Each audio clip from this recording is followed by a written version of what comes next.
ഇല്ല, അച്ഛൻ വേദനിക്കാതെ ഇവിടുന്ന് എന്താ ഇതാവണമെന്നാണ് പറഞ്ഞതെന്ന് പറഞ്ഞു.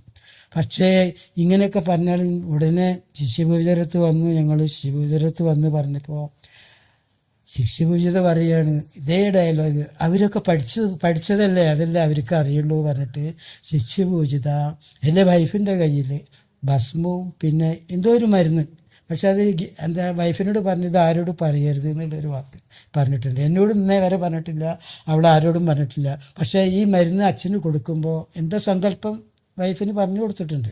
അതിപ്പോൾ എന്താണെന്ന് പറയാൻ പാടില്ല എന്ന് പറഞ്ഞാൽ നമ്മൾ ചോദിക്കുന്നത് ശരിയല്ലല്ലോ. അപ്പോൾ എന്താ അവളത് സങ്കല്പിച്ച് അച്ഛൻ കൈ കാണിച്ചപ്പോൾ വേണ്ട, അച്ഛൻ വായ കാണിക്കുമെന്ന് പറഞ്ഞു. അങ്ങനെ വായിൽ എന്താ എത്രയും ദിവസം കൊടുത്തു. അത് കൊടുത്തു കഴിഞ്ഞപ്പോഴേക്ക് അച്ഛൻ്റെ കാലിനത്ത് മുറിവൊക്കെ ഉണങ്ങി ഇതൊക്കെ കഴിഞ്ഞ് അന്നേരം ഇതൊക്കെ ഉണ്ട് ഉണങ്ങി ഇതൊക്കെ കഴിഞ്ഞാൽ അച്ഛൻ വയ്യാണ്ട് കിടന്ന് അച്ഛൻ നീറ്റ് നടക്കലൊക്കെ തുടങ്ങി.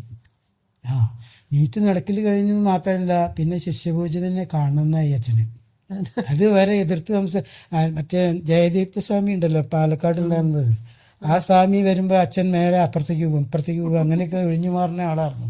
ശിഷ്യപൂജിത കാണണമെന്ന് പറഞ്ഞു കഴിഞ്ഞപ്പോൾ ഇങ്ങനെ വിവരം പറഞ്ഞപ്പോൾ ശിഷ്യപൂജിത എന്നിട്ട് അന്നത്തെ കാലത്ത് ഈ കാസറ്റ് ഉണ്ടല്ലോ, എന്താ ഈ മറ്റേ ഇങ്ങനെ റൗണ്ട് ആയിട്ടുള്ളത് കാസറ്റ്, അത് കൊടുത്തയച്ചു.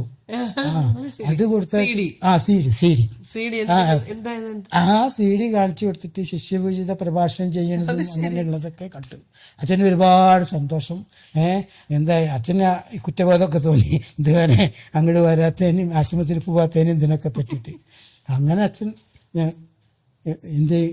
അച്ഛൻ അങ്ങനെ സമാധാനത്തോടും സന്തോഷത്തോടും ഇങ്ങനെ കുറച്ച് ദിവസം ഇതായി, 2 മാസത്തോളം അങ്ങനെയല്ല, ഒരു 3 ഇതൊക്കെ മാറി കഴിഞ്ഞിട്ട് വേദനയൊക്കെ പോയി. അങ്ങനെയൊക്കെ വേദനയെല്ലാം പോയിട്ട് 3 വർഷം ജീവിച്ചു. 3 വർഷം എൻ്റെ അച്ഛൻ ഈ 2 മാസം 3 മാസത്തെ പറഞ്ഞ ഡോക്ടർ പറഞ്ഞിടത്ത് 3 വർഷം വയസ്സായി. പക്ഷെ ആ സ്വസ്ഥമായിട്ട് മരിക്കാൻ പറ്റി ആ ഒരു അസുഖത്തിന്റെ.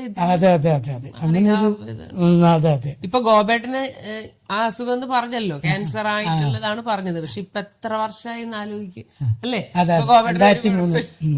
ഗോപേട്ട സുഖമായിട്ട്. അപ്പൊ എനിക്ക് സംബന്ധിച്ചിടത്തോളം എന്താ ശിഷ്യപൂജ ഉള്ള വിശ്വാസം കൂടി വരും മാത്രമല്ല, എന്ത് വിഷമങ്ങളും ഞങ്ങളുടെ കുടുംബത്തിലെ എന്ത് പ്രശ്നങ്ങളും എന്ത് വിഷമങ്ങളിലും എന്ത് കാര്യങ്ങളും എന്തും ഞങ്ങൾ ശിഷ്യപൂജയോട് ചോദിച്ചിട്ടെല്ലാം ചെയ്യുള്ളൂ. അപ്പോൾ ഗുരുവിൻ്റെ ഒപ്പം നിന്ന് ശിഷ്യപൂജിതനെ ചിലവർ എന്തൊക്കെയോ പറയുന്നൊക്കെ ഉണ്ട് എന്നൊക്കെ ഞാൻ പുറത്ത് കേൾക്കുന്നുണ്ട്. ഞാനത് ശ്രദ്ധ കൊടുക്കാറുമില്ല.